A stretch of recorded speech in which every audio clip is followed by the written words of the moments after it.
그래서 뭐 저나 다른 데다가 대응하는 게 별로 없잖아요. 지금 뭐 검찰하고 어떻게 됐는지 대강 저희한테는 얘기가 들어오고 있지만 정확하지 않은 거기 때문에 뭐 아직 뭐 이렇다 저렇다 얘기 못하지만 긴장하지 않겠습니까? 왜냐면 한 군데도 아니고 지금 사방에서 조여오고 있는 거니까. 김하나님 고맙습니다. 예, 고맙습니다. 아유, 김영건님 처음 뵙겠습니다. 근데 구독을 하셨죠? 상선약수님도 고맙고. 그러니까 검찰이 움직이지 않는 건 아니에요. 검찰은 지금 거의 내사는 다 끝났다고 그렇게 얘기는 하더라고요. 그러면서 손혜원이를 조사했다 안 했다 얘기가 많은데 아무튼 뭐 들리는 얘기는 있습니다. 이선희 씨 저한테요? 초창기에는 있었다니까요. 그러니까 여러분들이 이거 방송 새로 들어오신 분들은 이거 끝나면 앞에 거를 좀 봐주시면 알아요. 초창기에는 있었죠. 그리고 제가 지금 그런 압박이 없고 그런 위험한 생각이 안 들면 왜 전전하면서 남들이 모르는 그런 곳에 이렇게 있겠습니까? 저는 지금 여러분들 아시잖아요. 이게 그 돈 주고 이렇게 밥 같은 거 시켜 먹으면 시켜 먹는 거 괜찮지만 그 핸드폰으로 음식을 시켜 먹을 수 있잖아요. 그죠? 그것조차 저는 좀 못하고 있어요. 그걸로 주소가 나오니까 만약에 오늘 대비해서 그런 거죠. 뭐 그런 건 괜찮습니다. 뭐.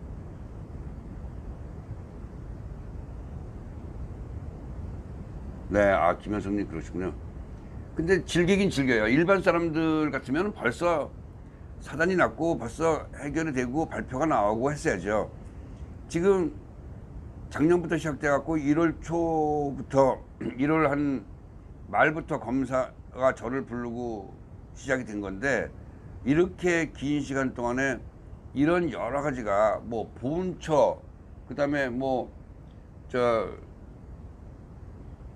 경찰에 고소된 게 6개인가 7개, 뭐 검찰, 그다음에 부당 압력, 부동산 투기, 또 엄청 많아요 지금 이게 하는 데가. 근데 하나도 지금 발표가 안 나오고 있거든요. 그러니까 여태까지 여러분들이 이 정치에 관심이 있으셔서 보셨던 분들은 좀 특이한 경우죠. 이게 지금 끝까지 지금 어떻게 될지 모르고 긴장을 놓치지 않고 있는 거죠. 그러니까 검찰 발표가 일단 나와야 돼요. 그 사람들은 거의 조사가 끝났다고 생각을 하는데 거기에 뭐 그냥 덮으려고 하는 건지 아니면 조사를 다 했는데 뭐 죄가 없다든가 아니면 죄가 있다든가 뭐 이렇게 발표가 나야지 그 다음에 움직일 수 있지. 어떤 발표가 날지 모르는 걸 예상해서 지금 섣불리 움직일 수는 없는 입장이라고 하더라고요. 김영관님 고맙습니다.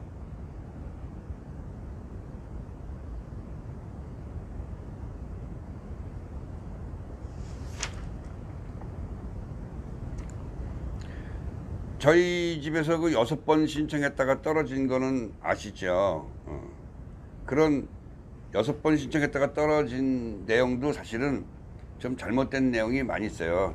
저희가 내일부터 이제 또 그걸 요청을 해놨는데 그걸 보는데 뭐 나오기는 뭐 아버지가 4번 신청하고 어머니가 2번 신청했다고 하는데 제가 판단할 때 아니에요. 최소한 앞에 한 번 정도는 아버지가 했을까 안 했을까 모르겠지만 반딧불이님 고맙습니다.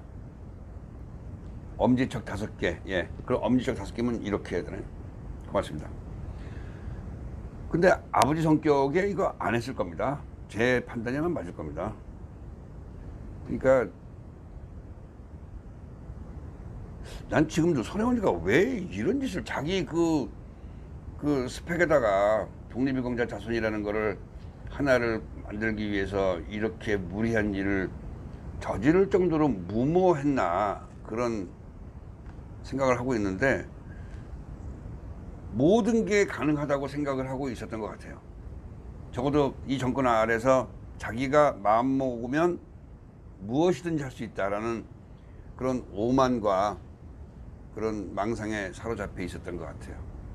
예전에도 제가 얘기했지만 전 손혜원이가 국회의원 됐을 때 이거 한번 크게 터진다고 그랬는데 그게 이런 부동산이나 뭐 이런 아버지에 관계되는 일일 줄은 몰랐죠. 좀 이해가 안 된다 지금도. 지난번에도 한번 말씀드렸지만 2018년 2월 6일 날부터 이 일은 시작된 겁니다. 피우진이가 취임한 게 2017년 5월 18일인데 이것도 또 5.18이야. 아, 이런 것들이 있나? 2017년 5월 18일 날 피우진이가 보훈처장에 임명이 됐어요. 그런데 2018년 2월 6일 날 피우진이가 손혜원을 국회 사무실로 방문합니다. 이거는 이례적인 거라는 거죠. 왜냐하면 국가보훈처는 손혜원이의 피감기관이 아닙니다. 피감기관도 아니고 아무 상관도 없는 그런 외청장을 손혜원이가 국회 사무실로 불렀는데 대부분 다 거절하죠. 아니면 전화상으로 얘기하든가. 근데 국장들을 대동하고 피우진이가 2월 6일 날 방문합니다. 그러니까 저희가 판단할 때는 2018년 5월 달에 취임을 해서 2018년 2월 6일 날 손혜원이가 부르니까는 피우진이가 갔다고 하는 건 그 전부터 전화로 교감이 있었을 거예요. 이번 기회에 아버지를 등록을 해야 되겠다. 그래서 얘기를 나누다가 뭐 갑자기 올 일 없잖아요. 그죠? 전화로 몇 번 했을 거 아니에요. 그래서 방문했는데 그때부터 이제 일사천리로 일이 진행이 돼가지고 약 6개월도 안 된 시점에 대통령이 사인까지 하는 그런 일사천리로 일이 진행이 됩니다. 일반 사람들이면은 상상도 못하는 겁니다. 이거는 그 사이에 많은 보훈처의 국장이나 뭐 예우국장이라든가 보훈국장이라든가 이런 사람들이 손혜원을 계속 방문한다는 거죠. 그러니까 자세하게 디테일하게 그런 아버지를 서운시키기 위한 그것도 아까 말씀드렸지만 9개 중에서 실질적으로 많은 혜택을 볼 수 있는 5급까지 들어갈 수 있게끔 손혜원이가 다 만든 거죠. 이거는 피우진이가 이런 사람 이런 사람들을 추가로 해야 되겠다. 독립유공자로 선정을 해야 되겠다라고 계획을 한 게 그 전에는 없었다는 거죠. 손혜원이를 만나서 그거에 대한 조사에 대한 영역도 주고 일이 일사천리로 진행이 된 거예요. 제가 만약 이런 일이 없다면 자랑스러운 일이죠. 왜냐? 딱 아버지 한 분 때문에 지금 이게 진행된 거예요. 아버지와 같이 신청한 그 처음에 신청한 53명 중에서 52명은 다 안 됐어요. 그리고 일반 사람들이 알기 전에, 그러니까 보훈처에서 공표되기 전에 저희 큰형이라는 사람이 전화로 신청했다는 건 다 아시잖아요. 그러고 나서 바로 뒤에 다른 사람들이 쭉 붙어 있는 게 아니에요. 그 뒤에 무려 3개월 이상 떨어진 다음에 나머지 사람들이 신청을 했죠. 왜냐하면 다른 사람들은 그런 정보를 갖고 있지 않으니까 보훈처에 발표가 난 이후에 다 신청을 한 거예요. 이 재심 신청을 한 사람들이. 그 재심 신청한 사람들도 예전에 공산당에 부역을 했다든가 뭐 아버지하고 비슷한 분들이에요. 해방되기 전에 독립운동을 약간 했지만 해방되고 나서 좌익을 했고 친북 활동을 했고 뭐 이런 사람들이 재심 신청을 집어넣은 거거든요. 근데 아무도 안 된 거죠. 아무도 안 된 거 정도가 아니라 그 뉴스에 많이 나왔잖아요. 저희 큰형이 했던 것처럼 어떤 사람이 전화를 신청했더니 안 된다고 직접 뭐라고 다 한 거 아시잖아요. 안녕하세요, 정은수님. 정은수님도 정지가 돼 있어서 제가 풀어드렸는데 아시는지 모르겠네요.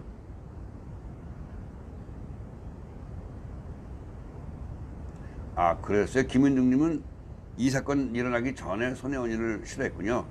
저는 이 사건 일어나기 전에 30년 전부터 손혜원이를 싫어했어요.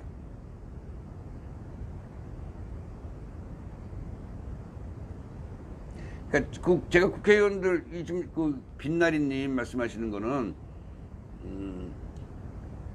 폭풍 전야라고 하잖아요. 막 SNS에 지랄하고 뭐 막 이러다가 요새는 잠잠하잖아요. 그게 이제 조사를 받았다는 얘기죠. 그리고 아마 지네들끼리 아마 조율도 많이 하고 있겠죠. 근데 검찰로 보면 엄청나게 큰 부담이죠. 이거를 덮자니 이게 말이 안 되는, 자기들도 알죠. 말이 안 된다는 거를. 부동산부터 보훈처부터 문화재청부터 그리고 뭐 부당압력 여기 박물관부터 중립박물관부터 뭐 하다못해 사람들을 장인으로 만든 문화재청, 그거 아시나요? 나중에 제가 말씀드리겠지만 문화재청에다가 장인을 만들고 어떤 집을 문화재로 만드는데 통과가 안 되니까 그 초법적인 거는 어떻게 손혜원이가 문화재청장한테 그런 위원회를 거치지 않고 개인적으로 무조건 독단적으로 아무 곳이나 문화재를 만들 수 있는 권한을 줄 수 있다고 생각하십니까? 손혜원이니까 가능했던 겁니다. 그렇게 진짜 지금도 그렇게 만들어갖고 시행하고 있어요. 대한민국 최초로 문화재청장이, 그전에는 그런 게 없었거든요. 그 밑에 위원회가 있어갖고 거기서 심사해서 문화재가 통과가 되는 건데, 지금은 자기들이 만들고자 하는 어떤 곳이든지 문화재를 만들 수 있는 권한을 집권상정이라고 하는 집권으로 결정할 수 있는 거를 기관장한테 줬다니까요. 그건 말이 안 되는 거잖아요. 그래가지고 말도 안 되는 집도 했고, 그런 여러 가지 비리가 아마 이제 곧 하나하나 나올 겁니다. 근데 동시다발적으로 나오기는 그렇고 한 군데를 파야 되는데, 이게 이제 보훈처가 제일 빨리 터질 거라고 예상을 하는 거죠, 저희가.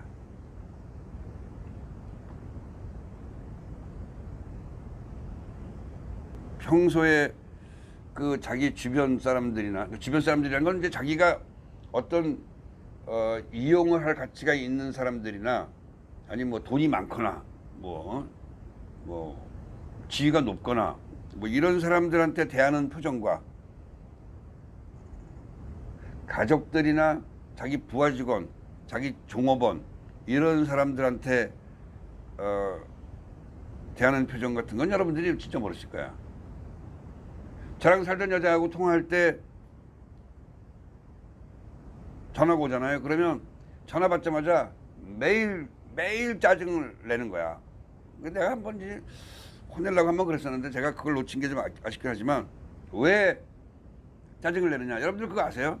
내가 여러분들한테 전화를 하면 나는 신호가 6번, 7번 가잖아요. 근데 받는 여러분들은 한 번, 2번밖에 안 올려서 받는 거죠. 그 전화가 가는 시간이 있단 말이죠. 근데 인연은 그것도 몰라. 그러니까 야, 전화 받으면 그런데요. 야, 너는 왜 빨리 안 받고 지금 늦게 받는 거야? 이걸로 시작하는 거야. 그러니까 이건 진짜 그때 내가 만날 기회가 있었거든요. 한번 이 사건 바로 나기 직전에. 그때 내가 만나가지고 한번 좀 이렇게 혼냈어야 되는데, 참. 그래서 좀 안타까워요. 그때 내가 혼냈어야 되는데, 걔를.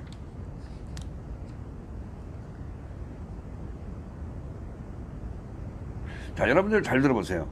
이 보훈처에서 지금 바꾸고 있고, 바꿔놓은 거죠. 바꿔놓고, 자기들이 좌익운동을 했던 사람들에 대한 얘기를 이렇게 바꿔놓는다는 게 잘 맞지 모르겠죠. 한번 제가 그대로 읽어볼게요. 대한민국을 세우는 데에 반대했던 공산주의 계열의 사람이라도, 그러니까 북한을 찬양하는 사람이죠.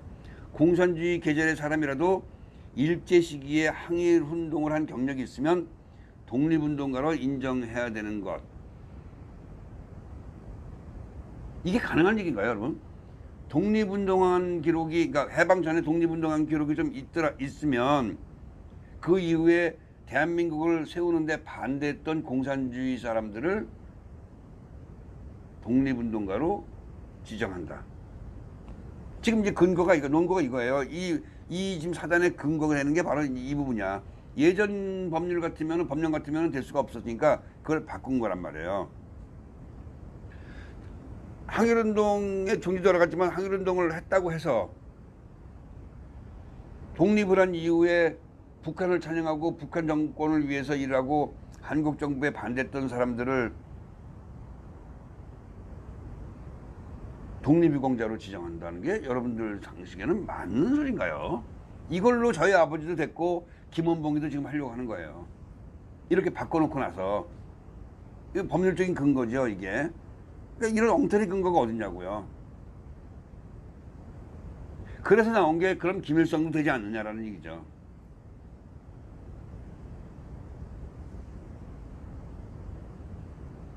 여러분들 보세요. 그 남조선 노동당 있잖아요. 노동당. 남노당에서 걔네들이 일으킨 제주 4.3 사태. 뭐 지금 이 정부는 뭐 아니라고 그러지만 여러분들 그게 아닌 게 아마 시간 남은 이제 한번 우리 제주 4.3 사태 같은 거에 한번 얘기를 해보자고요. 그 남노당에서 일으킨 제주 4.3 사태 같은 거, 또 이 대한민국을 전복을 위해서 했었던 노동당 그 지하 조직인 통역당 아시죠? 통일혁명당 그 사태. 그러면 또 뭐 김일성주의에 심취돼 가지고 나라를 뒤집자고 혁명을 일으키자고 하고 막 대중민주주의 혁명을 했던 이런 운동권, 이런 사람들을 유산이라고 지금 표현하고 있거든요. 그게 유산이 될 수 있나요? 빨갱이들이 우리나라 정부에서 이승만 대통령 당시 그 정권 하에 있는 여러 군데서 폭동을 일으키고 사람들을 죽이고 김일성주의에 심취해가지고 폭거를 일으키고 했었던 그런 모든 것들을 우리들의 유산이라고 지정하려고 한다는 거죠. 여러분들 유산이랍니다. 유산.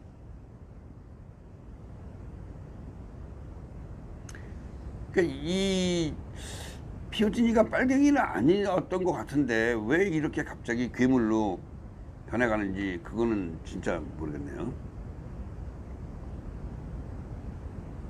독립유공자 예우에 관한 법률에 보면은 일제의 국권 침탈 전으로부터 1945년 8월 14일까지죠. 8월 15일 날 해방했으니까 14일부터 국내에서 국권 침탈을 반대하거나 독립운동을 하기 위해서 항거하다가 그 항거로 인해서 순국한 분,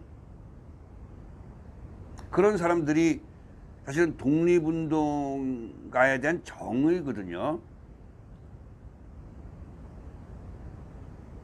독립운동 하다가 돌아가신 분, 이렇게만 간단히 나오면 얘기는 간단하죠. 그거는 분명하게 독립운동 하셨던 분이죠. 지금 우리 독립유공자 예우에 관한 법률은 아직 바꾸지 않았는데 그렇게 되어 있다고요. 해방 전까지 우리나라 독립을 위해서 독립운동을 하셨고, 그것도 이제 국내외에서 그런 기록이 남아있고 증명이 되는 분, 그렇게 되어 있거든요. 근데 그거를 그 이후에 별일 없어서 우리 대한민국에서 그냥 평범하게 사신 분들, 이런 분들은 다 독립운동가로 예우를 해주셔야죠. 근데 공산주의 북한 정권의 창립을 위해서 도움을 주고 남한 정부를, 우리나라 정부를 반대하고 적화 통일하려고 했었던 그런 운동하는 사람들은 여태까지 안 줘왔거든요. 한 명도 안 줬어요. 그런 사람들 없어요. 근데 저희 아버지가 처음이라고요. 손혜원이 주위에는 다 처음밖에 없어요. 우리나라 헌법에 분명히 나와 있어요. 뭐라고 나왔냐면 독립운동의 두 목적은 해방과 건국이다예요. 우리나라의 독립운동의 두 목적은 해방과 건국. 일제시대로부터 해방을 시키고 그 이후에 우리나라 자유대한민국을 만들기 위한 건국. 이 두 가지라고요. 근데 그 반쪽을 지금 부인하고 있는 거거든. 그 밑에 조항이 어떻게 돼 있냐면 딱 이렇게 두 줄로 돼 있어요. 독립유공자는 식민 상태에서 해방의 공이 있으면서 대한민국을 설립하는데 공이 있거나 최소한 반대하지 않은 사람이어야 된다고 써 있어요. 당연한 거잖아요. 독립운동을 했고 자유대한민국을 만드는데 일조를 했거나 최소한 반대는 하지 않은 사람, 이렇게 써 있다고. 그걸 지금 다 뜯어고치고 있는 거예요. 얘네가.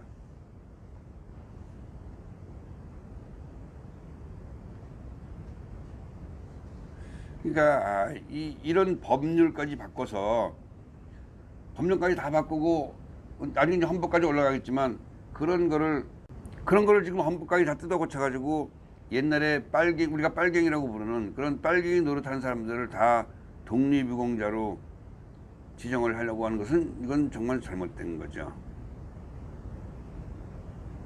자, 우선 보훈처는 이번 주 계속합니다. 그래서 여기까지 하고